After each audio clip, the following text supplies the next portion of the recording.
En esta presentación vamos a ver generalidades sobre los recursos hídricos, algunas de las obras hidráulicas relevantes y la situación o la relación con las inundaciones de Chiapas y Tabasco.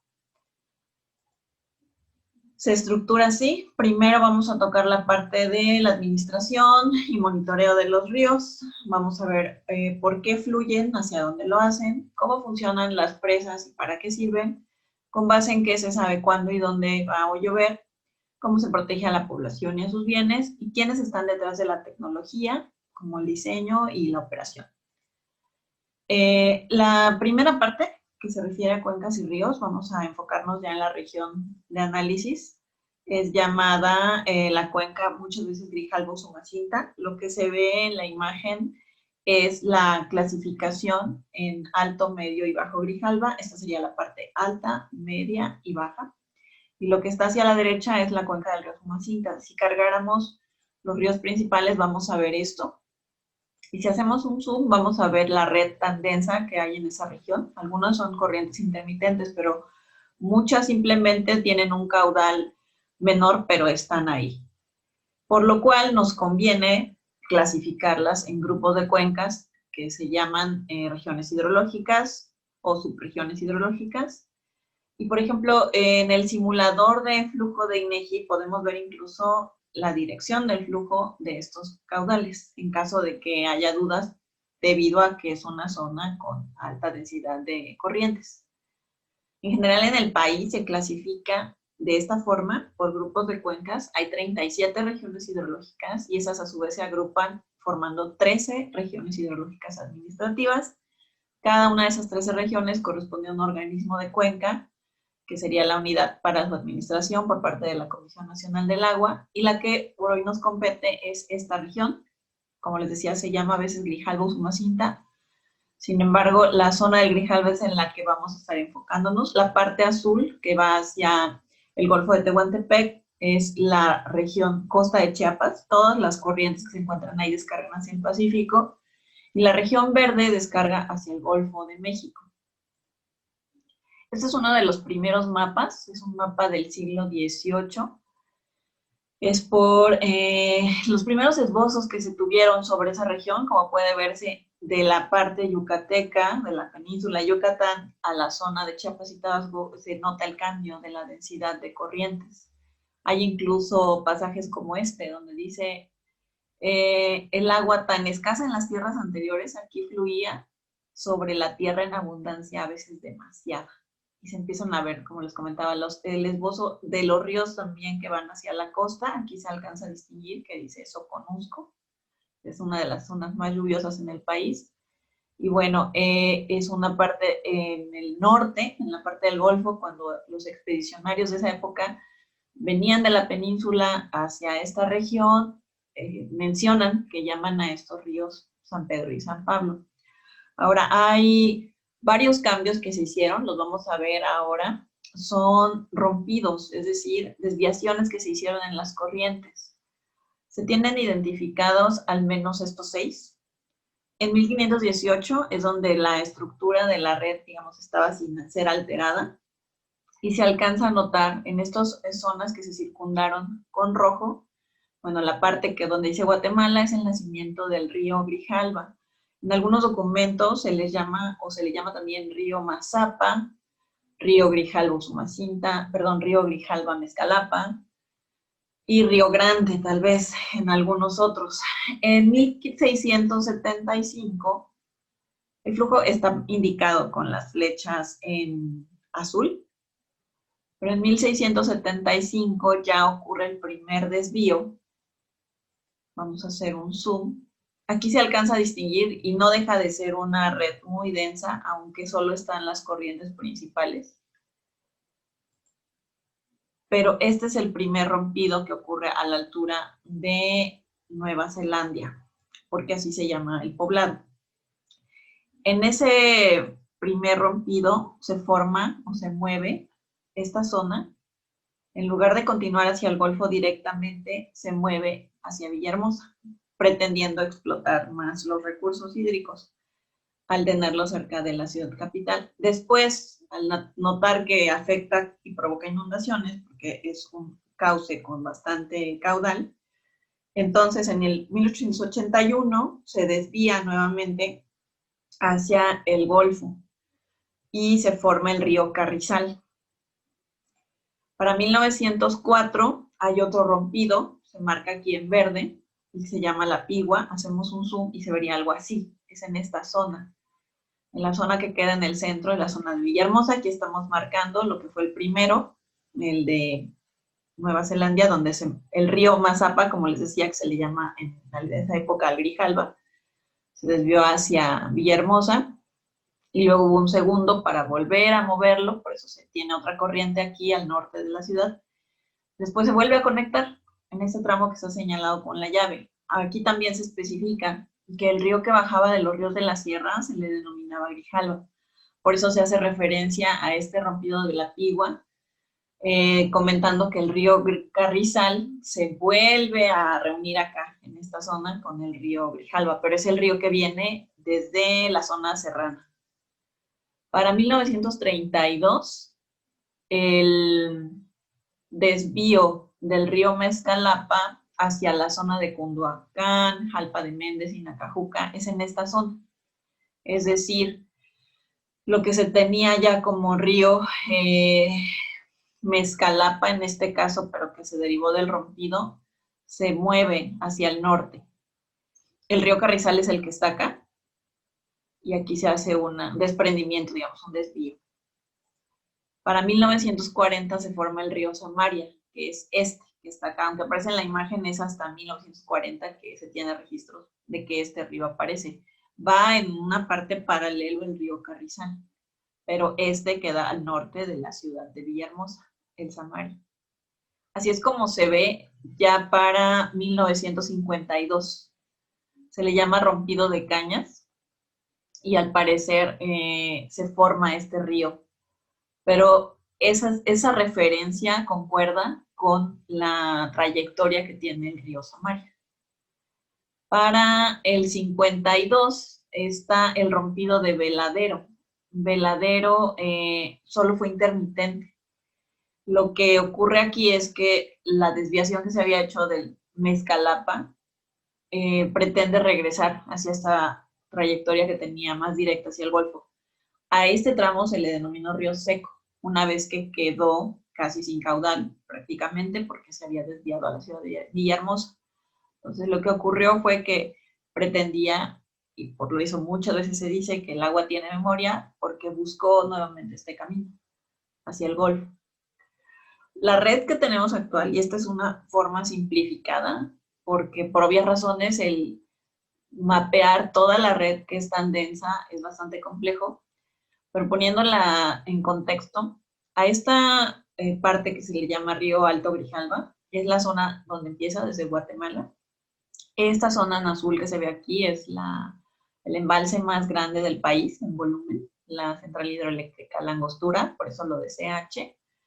Continúa la de Central Chicoacén, entre ellas está la ciudad de Tuxtla Gutiérrez, capital del estado de Chiapas. Después se ve otra vez en la extensión que ocupa el vaso de Malpaso, que también en volumen secunda Angostura. Estos son los vasos grandes del sistema. Y finalmente está en la Central Peñitas. Como se puede observar, el nombre del río en este tramo es Grijalba, así es como se le denomina, y ya va aguas abajo de la central hidroeléctrica Peñitas es que se le llama o se mantiene el nombre de Mezcalapa. Aquí se observa la bifurcación, donde está el río Carrizal, río Samaria, y esta zona de aquí es la parte de los ríos de la sierra. Hay varios ríos, por ejemplo el río Teapa, Tapijulapa, y hay una parte donde confluyen, donde el Puyacatengo, donde ya se le llama Río de la Sierra. Estos descargan también hacia la ciudad de Villahermosa, y en la zona de Gaviotas es donde ya se observan, ¿no?, las descargas en las avenidas que se presentaron por lluvias en esta zona alta. Acá se marca en rojo también, se circunda el río Grijalba, porque se le vuelve a llamar así, pues la continuación de estos ríos de la sierra. Y en la última parte es donde confluye con el Usumacinta, que es el río más caudaloso del país. Pero es solo en esta última parte donde ya se une.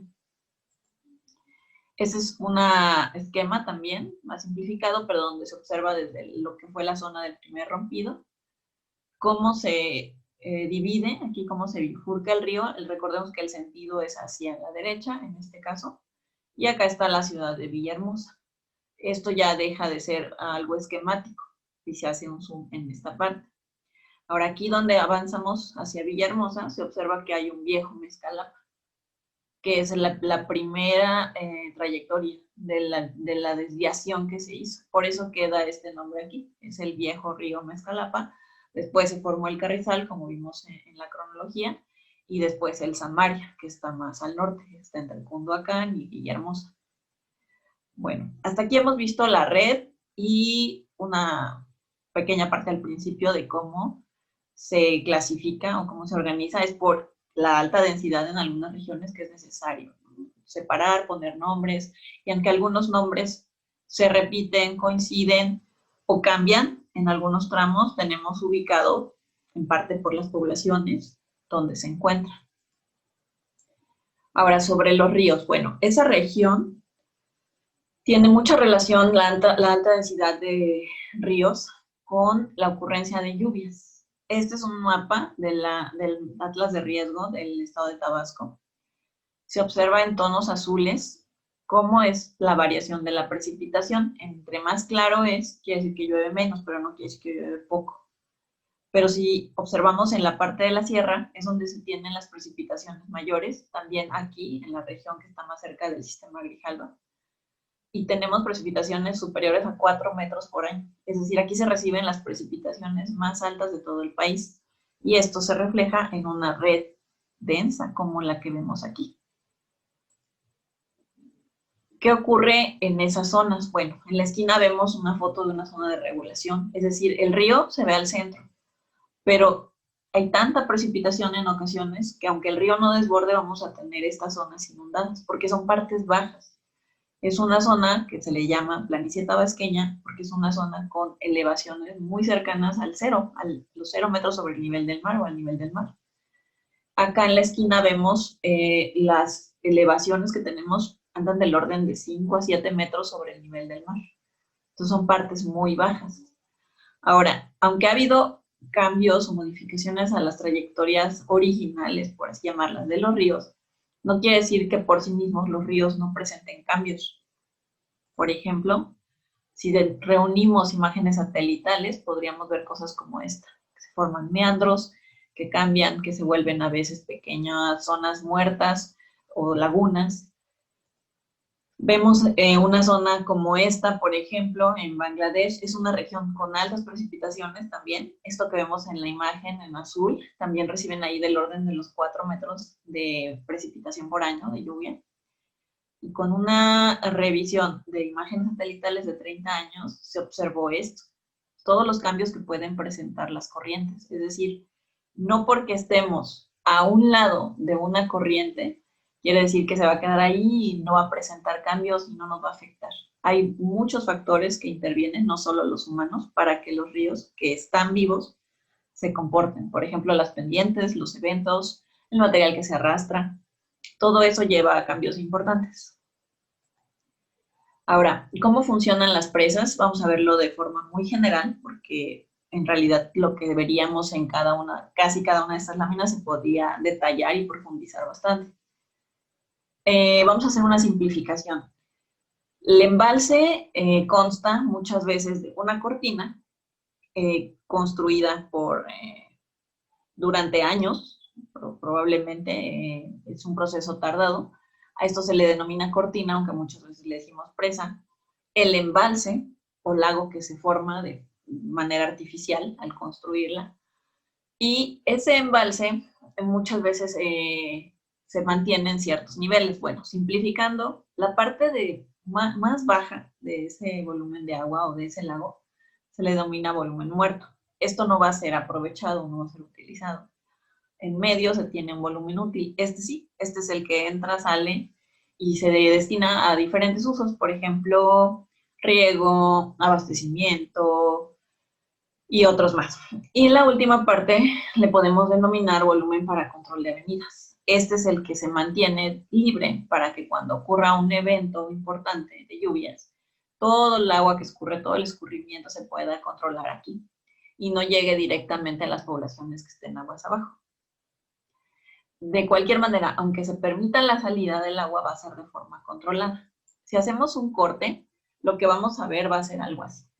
Siendo un poco más detallados, tenemos entradas, por ejemplo, de agua que llegue al embalse del río que viene acá o de otro embalse, la precipitación que también está contribuyendo en el embalse a que suba el nivel, la evaporación al contrario va a ser muy importante, entre mayor sea la temperatura y por eso hay también un seguimiento y un monitoreo de esa variable de temperatura para saber cómo se va a comportar la evaporación y cuánta agua estamos perdiendo del embalse por esta razón. También hay extracciones, como se menciona acá abajo, de riego, por ejemplo, de este embalse, y se le llama embalse aguas arriba porque abajo tenemos otro.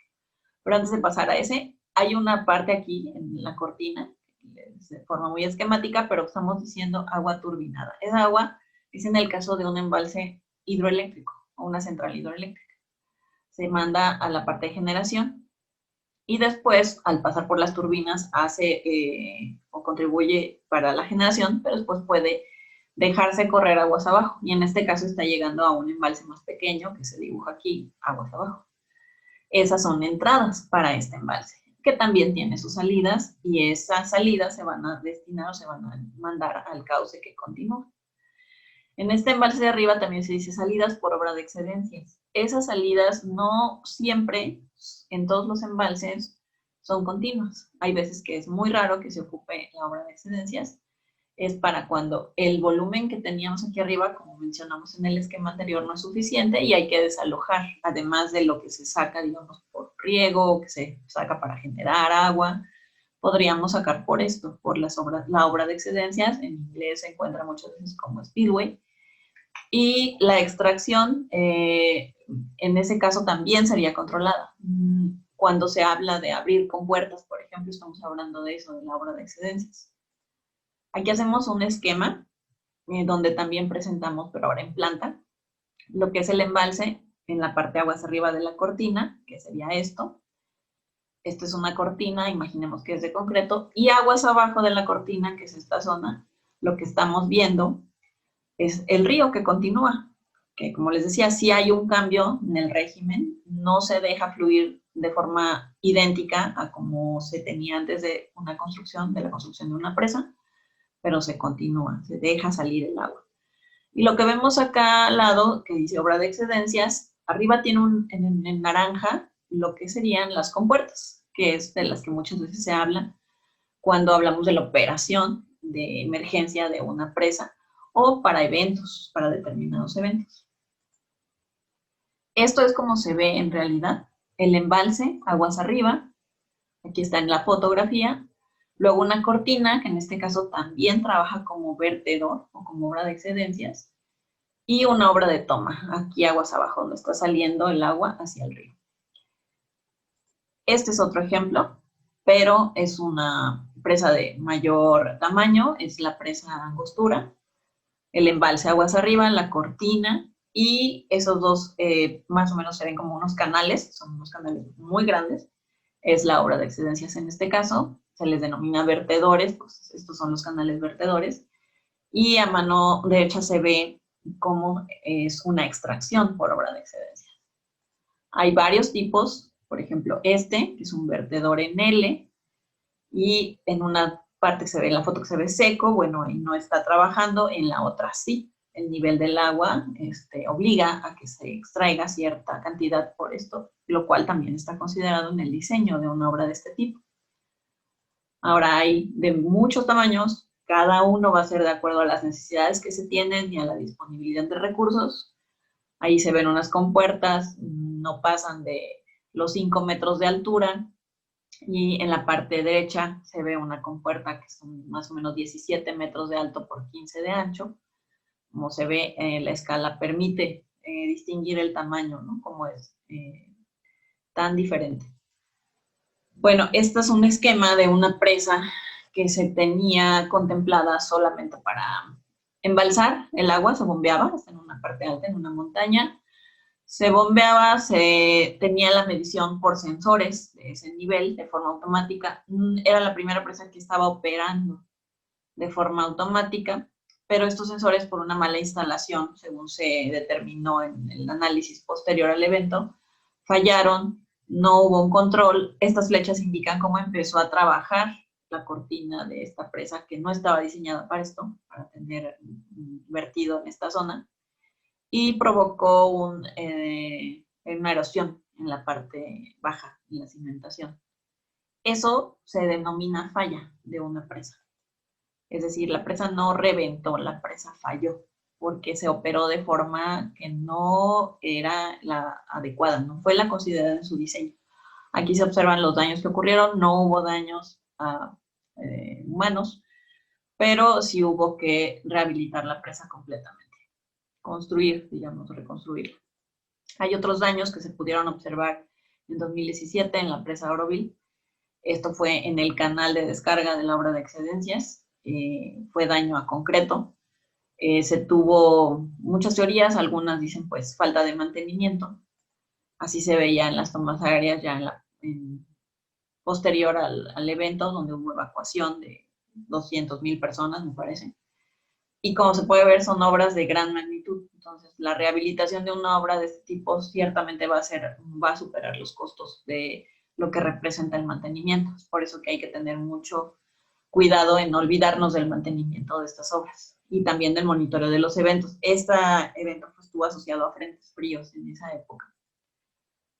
Bueno, en cuanto a la operación de un embalse, la operación de un embalse contempla muchos aspectos, pero aquí va a ser una revisión muy, muy sintetizada, pero trataré de ser muy clara. Se pueden subestimar las entradas, por ejemplo, si nos referimos al nivel y al volumen, y si subestimamos las entradas por escurrimientos, podríamos llevar a que se supere un nivel denominado NAM. Eso nos va a obligar a operar la obra de excedencias y a derramar flujo o a dejar o a soltar agua que ya no va a ser aprovechado, por ejemplo, para generación. Puede ser también para abastecimiento, porque el volumen útil del embalse tiene diversos usos. Otro escenario que se pretende evitar es sobreestimar las entradas por escurrimiento y pues, por obvias razones por precipitación, dado que si se sobreestiman, se va a desalojar igual, se va a extraer volumen, va a bajar drásticamente el nivel del embalse y eso también tiene uno de los efectos que es la pérdida de carga para la capacidad de generación, pero en general la pérdida del recurso sin realmente necesitarlo puede afectarnos a otros usos.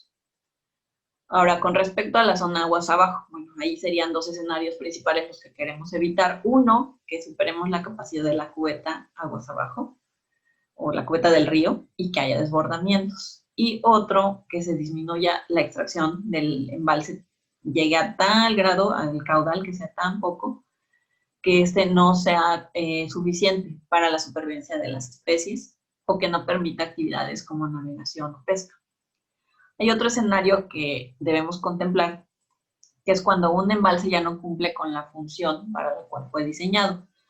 Podría ser, por ejemplo, el de embalsar, guardar o almacenar agua. Continúa teniendo un impacto en el ecosistema fluvial, que es el río. También debemos considerar que el riesgo de demolerla o removerla se tiene que revisar cómo se encuentran los sedimentos en ese embalse, cuántos se acumularon. También si hay especies invasoras, por ejemplo, que se liberen al cauce, aguas abajo, y qué efecto tendrían. Otra cosa que debemos considerar es su valor cultural, histórico o recreativo, ya que muchas veces se tiene otra fuente de abastecimiento, pero esa zona se ha vuelto una zona, por ejemplo, recreativa y de importancia para la región.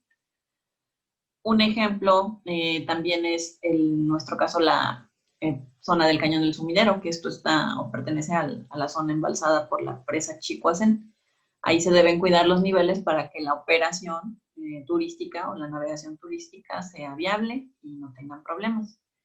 Además, cuando tenemos un sistema en cascada, como el que vemos en el esquema, Se debe considerar la entrada, además de la lluvia, lo que corresponde a la extracción del embalse aguas arriba. Es decir, lo que llega al primer embalse, en algún momento va a tener que pasar por el resto de los embalses que están aguas abajo, y eso se debe considerar. No se puede detener indefinidamente el flujo. ¿Cómo se sabe en qué nivel debemos tener la presa? Bueno, este es un ejemplo de los niveles, cómo se manejan. Ahí abajo nos dice que es tiempo. Y es un ejemplo. La línea que está hasta arriba nos marca el límite del nivel que debemos tener en un embalse. En este caso se habla de mal paso. Y eso se le denomina curva guía. Y es una guía que nos va diciendo en qué nivel debemos tenerlo para evitar riesgos. Ahora, lo que vemos aquí es el flujo. Ya habíamos visto en láminas anteriores cómo se comporta, tanto por el río Grijalva, por el río o los ríos de la sierra. Todo va hacia el Golfo de México. En algunos casos se ha tenido la teoría de que lo que se extrae del sistema Grijalva, es decir, las presas que se ven en esta parte, pueden llegar a afectar a esta zona de los ríos de la sierra. Si revisamos los niveles, la altitud en esas zonas, tenemos por este lado que estamos más o menos en los 50 metros sobre el nivel del mar y aquí en los 35 metros sobre el nivel del mar. Ahora recordemos que lo que lleva al agua a fluir en este sentido es la gravedad y la pendiente del terreno, la configuración, cómo se encuentra, por eso se hacen levantamientos topográficos. Si hacemos un corte, y esto lo pueden hacer en cualquiera de sus equipos, entrando a un navegador, entrando a la aplicación, si hacemos un corte y vemos cómo se comportan las pendientes entre donde el final del sistema Grijalva, que está Peñitas, y la parte de la sierra, digamos Teapa, pasando por Pichucalco, vamos a ver esto. Es decir, aquí la gravedad no nos ayudaría, no nos permitiría que el agua fluya en este sentido. Sí llega el agua del sistema Grijalva Villahermosa, pero no llega a esta parte de los ríos de la sierra. Son zonas con altitudes diferentes. Aquí lo que estamos viendo, otra vez en rojo se ve hacia dónde está el flujo. Y llegamos después del sistema Grijalva, donde termina Peñitas, llegamos a la bifurcación, y unos metros después de la bifurcación, unos kilómetros, se encuentra la estructura de control, el Macayo. Esta estructura de control se ve en la foto de arriba cómo se inicia la construcción desde ambas márgenes del río, y lo que se tiene en una forma muy esquemática, porque aquí no se están considerando distancias, es algo así.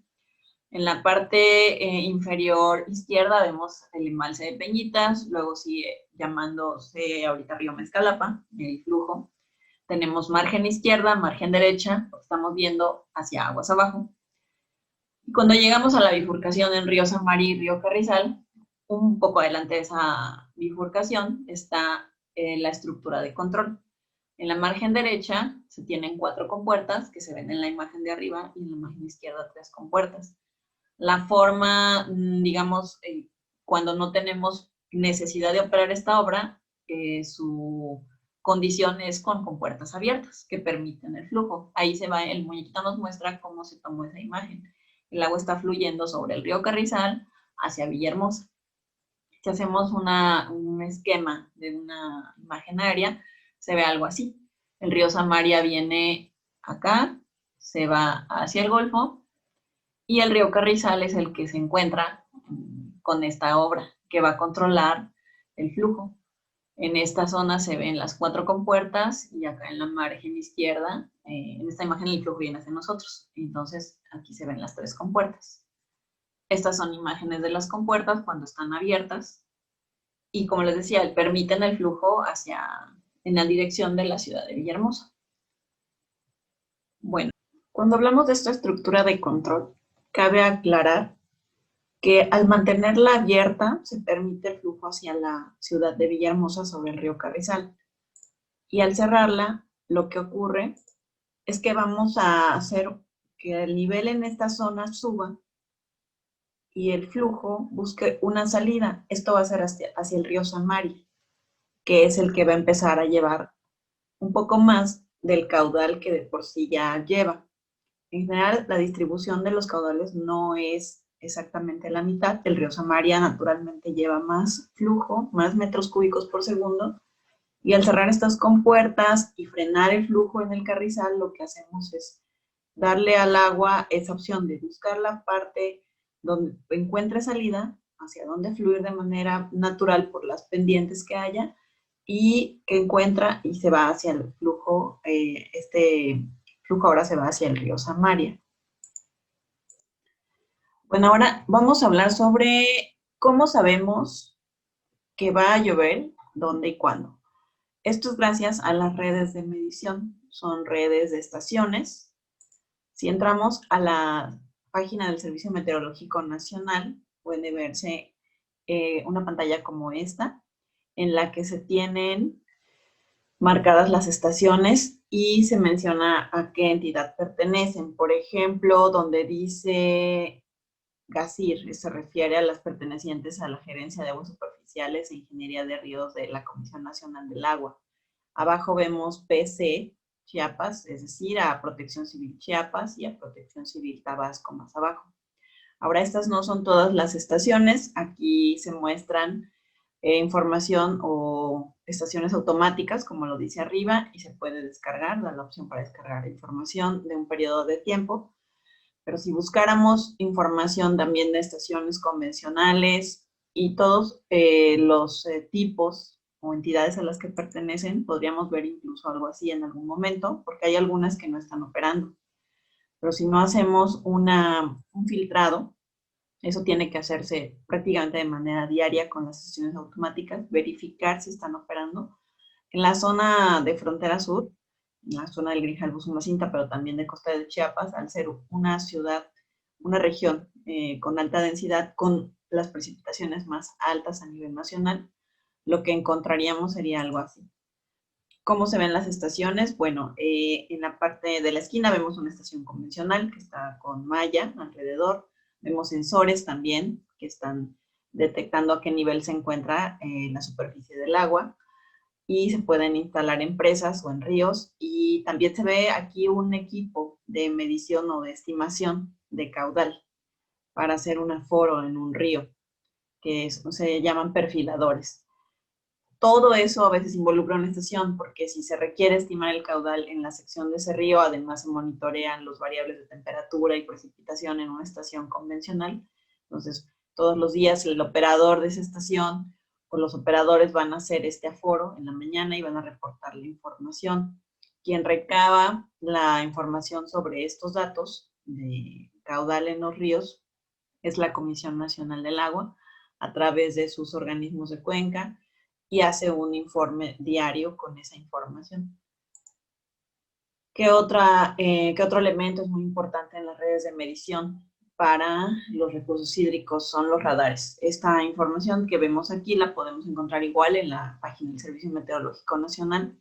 Se ve únicamente 2 radares, cuando en el país se llegó a tener 13 radares, y aquí solo 2 que están en azul son los que están operativos. Eso es preocupante, debe invertirse en el mantenimiento, a veces no nada más del equipo en sí, sino de la infraestructura, y se tienen que hacer visitas. Es muy poco, digamos, barato. No es barato el dar mantenimiento a ese tipo de infraestructura y de esos equipos, pero una vez que ya se hizo la inversión inicial, es preferible a dejar que dejen de operar. Estos son algunos de los productos que nos dan. Son unos cortes, unas imágenes, y pueden hacerse de estas imágenes también animaciones. Ahí vemos en círculo marcado el área de influencia de, en este caso, el radar de Mozotal, o Mozotal, que se encuentra en Chiapas. Estos son otras de las aplicaciones de los radares. Para análisis de las precipitaciones, se hace una corrección de lo que el radar está viendo con la información de las lluvias, de las estaciones automáticas, dado que la estación está en superficie y está registrando lo que en realidad precipita. También se puede hacer o forman parte de sistemas de alerta, y pueden darnos información sobre las regiones que han recibido mayor precipitación o que van a hacerlo en las próximas horas, y que pudieran, debido a esta intensa precipitación acumulada, estar saturadas y tener inundaciones repentinas porque los cauces ya están en su máximo nivel. Bueno, además de esto, hay observatorios. Uno de los ejemplos que hay en Chiapas es el Observatorio Arriaga. Durante el fenómeno Bárbara en 2013, se obtuvo ahí un registro de más de 400 milímetros y gracias a esos registros, principalmente de estos niveles, de esta cantidad de precipitación, que fue en cuestión de horas, se pudo mapear después cómo se comportaron las lluvias en ese evento. Entonces son muy importantes, ahí se tienen los equipos, se tiene a la persona que hace el observador, que registra todos estos datos y pudo hacerlo incluso en periodos más cortos, a veces 2 horas, cuando son eventos relevantes y se requiere ese apoyo. Bueno, el radiosondeo es el único medio de medición directa de variables en altura. Nos da estas variables listadas aquí: presión, humedad relativa, en cuanto al viento, la intensidad y la dirección, y la temperatura, a diferentes niveles de la troposfera. Lo que vemos ahí es un globo, que es lo que se eleva para llevar la radiosonda, y este es el equipo que registra en realidad.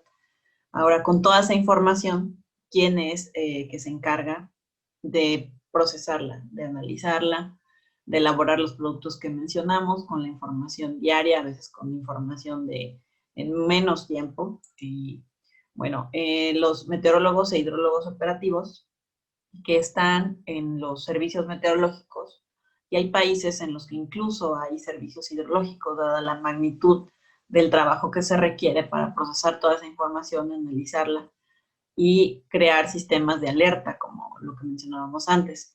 Aquí se listan algunos de los productos que ese personal elabora, pero es con base en el análisis de la información. Para empezar, debe estar operando las redes de medición, se debe llevar un control de cuáles están operando en óptimas condiciones, que no presenten fallas, que no registren datos que no son ciertos, que un sensor no esté registrando algo, pero que en realidad sea una falla, por ejemplo. Entonces, además de emitir un boletín, por ejemplo, donde dé la información de hidrometría, que se refiere a los niveles de ríos, también puede encargarse de referenciar sensores en esos ríos, en actualizar bases de datos para que estén disponibles, por ejemplo, a nivel nacional cuando se consulta la información. La actualización de esas bases representa a veces inversión de tiempo de días, semanas y meses. La visita de inspección a presas para seguridad, para ubicar que tengamos ahí bien referenciados los niveles de acuerdo a los bancos de nivel. Los recorridos para identificar sitios viables para instalación de nuevas estaciones. No se puede hacer en cualquier lugar, bajo cualquier condición, sobre todo de seguridad.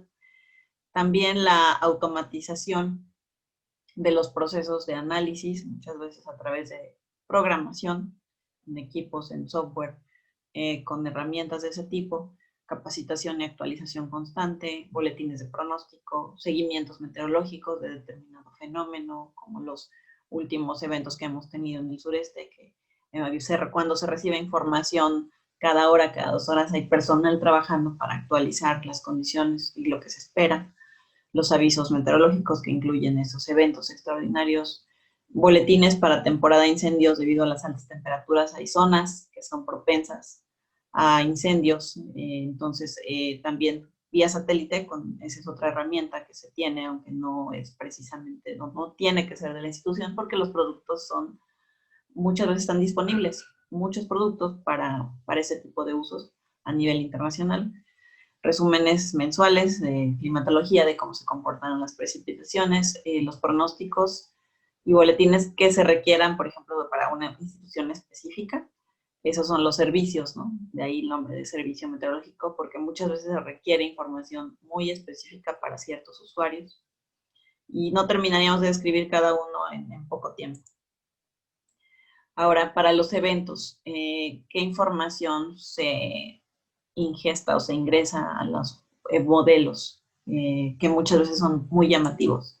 En primer lugar, los modelos de elevación digital. Eso lo tenemos en una versión muchas veces sí útil, pero a veces no con la resolución necesaria en INEGI, en el continuo de elevación mexicano, por ejemplo. La precipitación de estaciones, que es lo que ya mencionamos, describimos que debe haber una red que se debe cuidar, el mantenimiento. Los modelos de la atmósfera, esos modelos son el origen de la información, es siempre un modelo global de la atmósfera que trabaja con la información a nivel mundial que se recaba en países que cuentan con este tipo de redes de un servicio meteorológico que envía sus datos diariamente y más, con más frecuencia incluso que diariamente. Lo que ocurre es que se hacen regionalizaciones de esos modelos para poder observar más a detalle lo que pasa en cada región. La información de radar también, como el caso que vimos, ahí se observa igual un producto, la imagen, productos satelitales, con esto me refiero principalmente a imágenes de las cuales se derivan la estimación de las condiciones, ya sea nubosidad, ya sea trayectoria de un evento, y el uso y cobertura de suelo, que también es relevante para muchos casos, para estimar la saturación que se va a presentar en una cuenca, por ejemplo. Ahora, los productos que se derivan de estas tecnologías o de esta tecnología nos dan respuesta a preguntas como las que vemos aquí. ¿Qué nivel esperamos que alcance el río del que estamos hablando? ¿Qué nivel esperamos en el embalse? ¿Qué colonias, rancherías, zonas de cultivo podrán sufrir inundaciones? ¿Cuántas personas deben ser evacuadas? ¿Cuánto tiempo tenemos para evacuarlas? Ese es el tipo de información al final en el que derivan todos esos productos, todos esos análisis y la información, sobre todo el dato, muchas veces de décadas que se requiere de las estaciones. Por eso es importante darles mantenimiento y no solo instalar una nueva, sino mantener el sitio monitoreado que ya se tiene, histórico. Ahora, ¿cómo se protegen a la población y a sus bienes? Bueno, en esta región en particular, para llegar de la información que se mide a través de tecnología y el monitoreo y el conocimiento que se tiene de la región, lo que se ha hecho además es invertir en obras de control. Los flujos de los ríos no se pueden detener indefinidamente, pero sí se puede atenuar el efecto que tenga en la población. Para ello se requiere obras. Hay diversos tipos, no solamente las grandes presas que mencionamos o la estructura de control, pero está en forma de programas de inversión multianuales. La inversión que se hace no es poca y se requiere mantener a lo largo de los años. No puede interrumpirse y esperar que las obras sigan operando de forma continua y sin tener alguna falla incluso.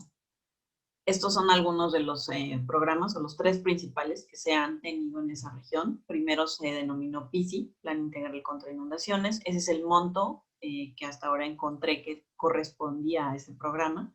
Inició en 2003, después estuvo el PIT, el Plan Hídrico Integral de Tabasco, que inició en 2008, y el PROTAP, el Proyecto Hidrológico de Tabasco, del cual hay registros incluso de obras que hay pendiente todavía de terminar. Bueno, y vemos que el tiempo tiene y corresponde muchas veces al tiempo que dura una administración, porque es cada 5 años aquí que se implementa un nuevo programa, pero aquí ya son 7 años. Eso puede derivar en que haya necesidades que todavía no se están atendiendo en el mantenimiento o incluso continuación o creación o construcción de nuevas obras. Ahora, estos diagramas, estas gráficas, que están disponibles. La primera, de superior, está disponible en el documento que se llama Estadísticas del Agua en México, que se emite anualmente por la Comisión Nacional del Agua. Y ahí lo que se presenta es la evolución del presupuesto ejercido desde 2008 hasta 2017. Como vemos, a partir de 2014, de hecho en 2013 incluso hubo un descenso en ese presupuesto, pero ha sido muy marcado en los últimos años, sobre todo 2017, la reducción de ese presupuesto, que tiene un impacto, por supuesto, en el mantenimiento de las redes que acabamos de ver y también en el monitoreo, el procesamiento de la información. Los impactos económicos anuales de desastres que se muestran abajo en rojo.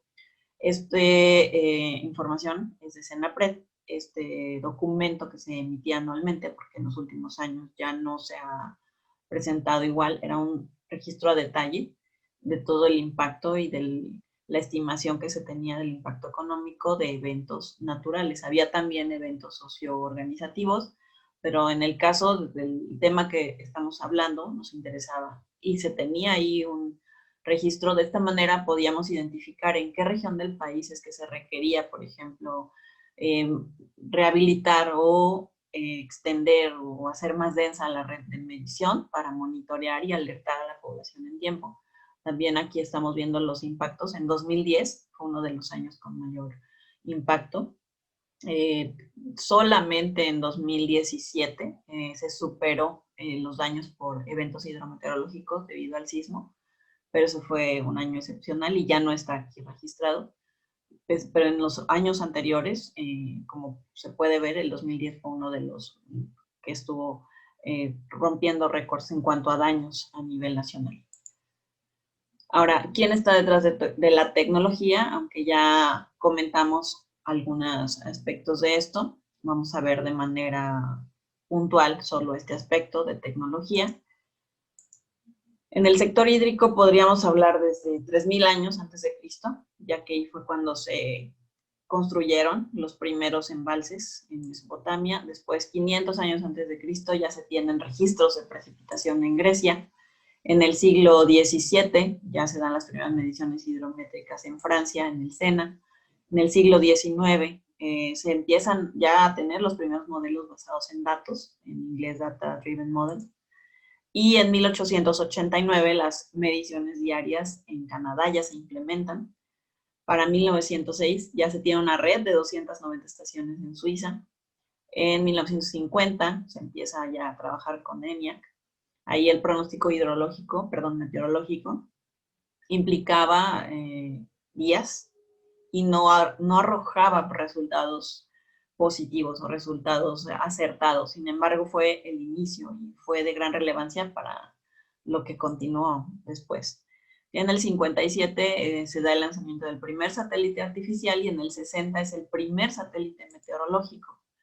En 2012 es cuando nace un concepto o se tienen las primeras publicaciones del concepto agua 4.0, se va a encontrar también como Water 4.0, Smart Water, pero en realidad lo que está hablando ahí es de la implementación del Internet de las cosas, de sensores en múltiples fenómenos y lugares. Y todo esto está repuntando a partir de ese año, ¿no? Las aplicaciones de la tecnología de la industria 4.0 en el agua.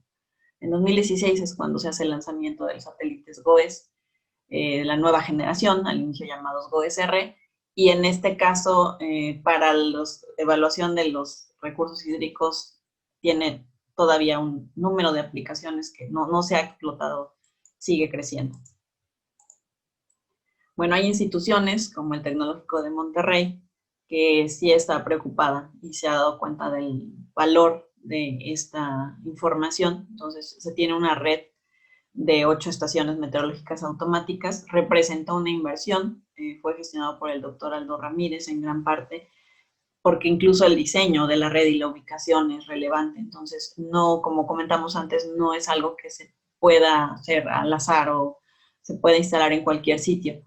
Pero todos estos sensores son información que se recaba y que se está monitoreando. Es decir, si yo estoy interesada, puedo buscar una estación en mercado electrónico, en internet podemos encontrar. Las pueden instalar cada quien en su casa y tener un registro de cómo precipita y de la temperatura que tiene. Las aplicaciones del equipo de cómputo en una visión muy general y muy simplificada también. Hay 2 aplicaciones para el manejo de los recursos hídricos y en cualquier, por grande o pequeña que sea la institución, va a requerir de almacenamiento y de procesamiento.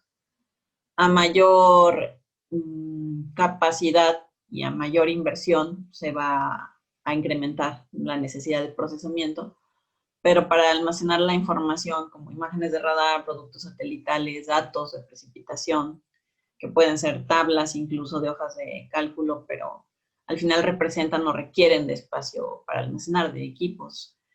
Y los modelos, por ejemplo, de elevación digital, cuando se hace un levantamiento específico para una zona, o los descargados incluso de INEGI, así como resultados de modelaciones que pudieron haberse procesado en otro lado o incluso en la nube, pero los resultados que se quieran almacenar van a requerir de equipos de cómputo para ello. El procesamiento, bueno, puede ser para instalar software, puede ser para modelos que se están ejecutando permanentemente o para modelos que procesan información nada más, que no nos dan un resultado, pero que están alimentando a otro equipo de cómputo que ese sí va a arrojar un resultado.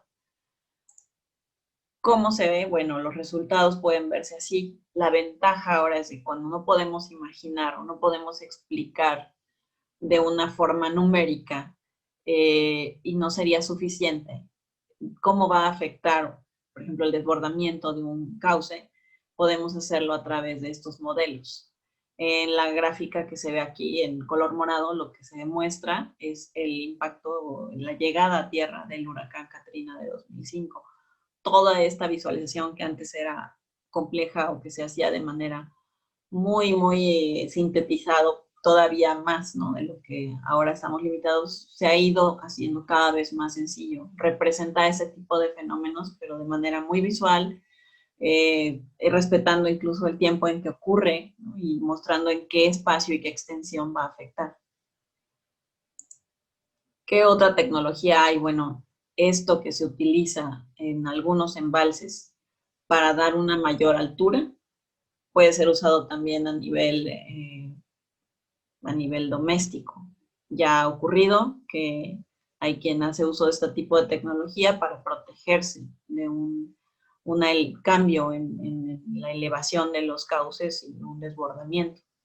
Hay también tecnología ahora que en algún momento, buscando hace tal vez 3, 4 años, sobre si alguien se había puesto a pensar cómo aprovechar la energía que tienen los sistemas, los ciclones tropicales, por la fuerza, la energía que tienen, el cambio en las velocidades de los vientos, me encontré con que sí ya había gente que estaba pensando en eso, en cómo aprovecho el huracán, no nada más protegerme de los daños, sino sacarle alguna ventaja.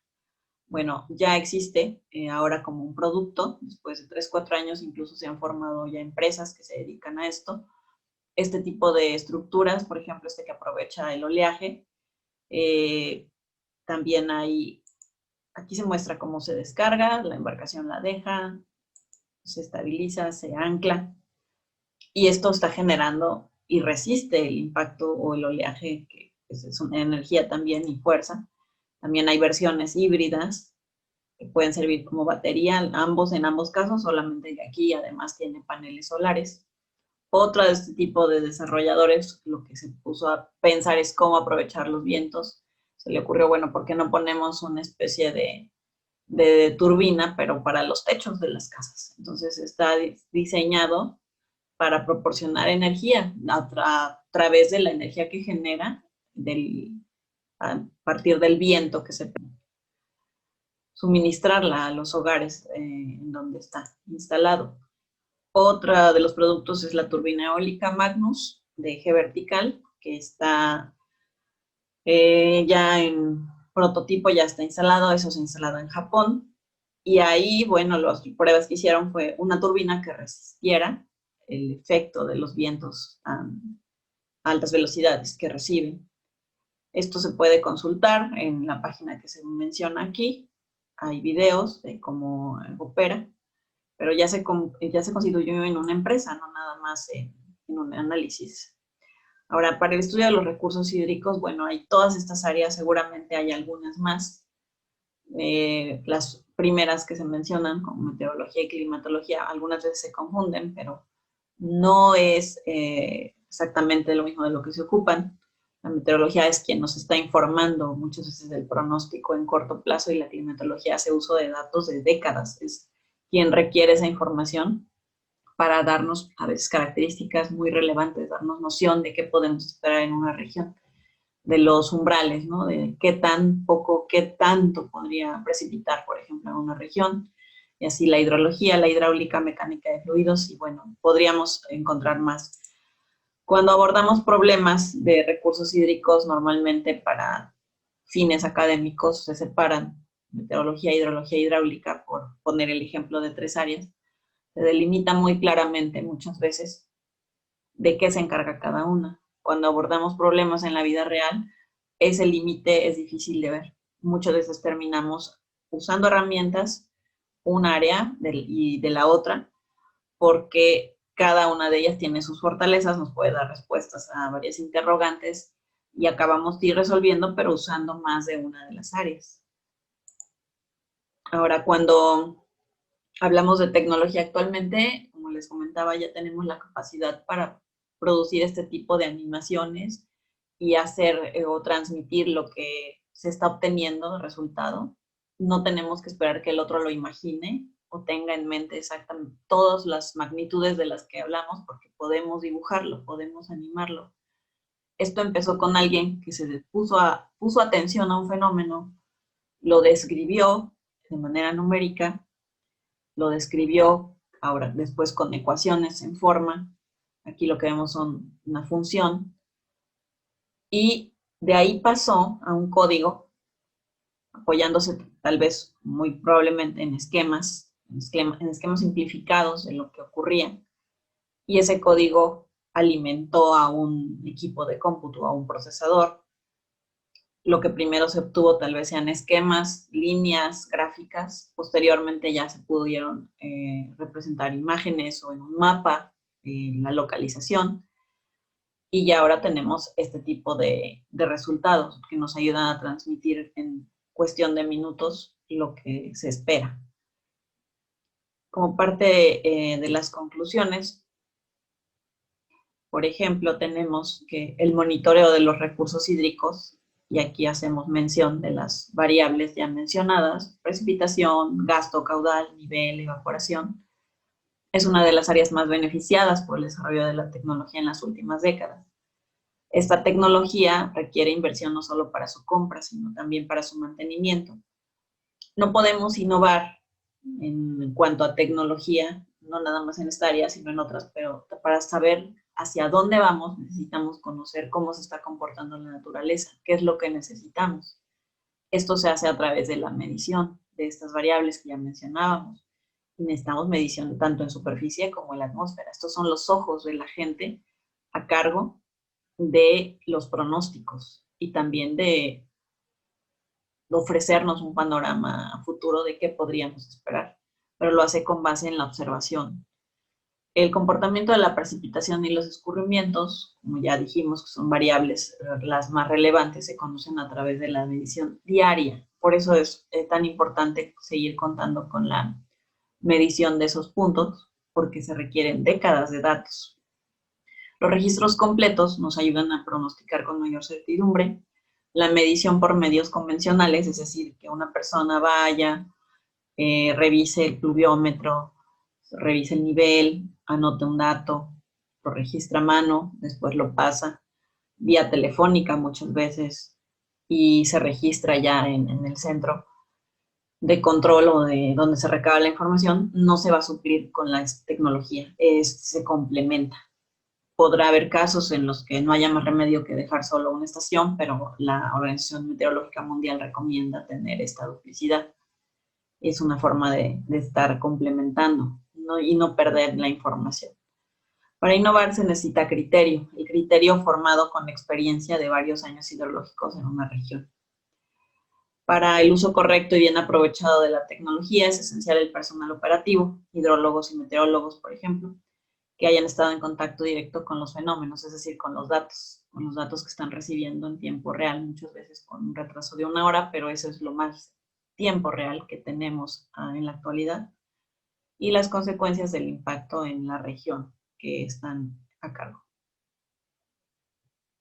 Esta es la primera parte, espero que haya sido claro. Cada uno de estos temas podría profundizarse más. Gracias.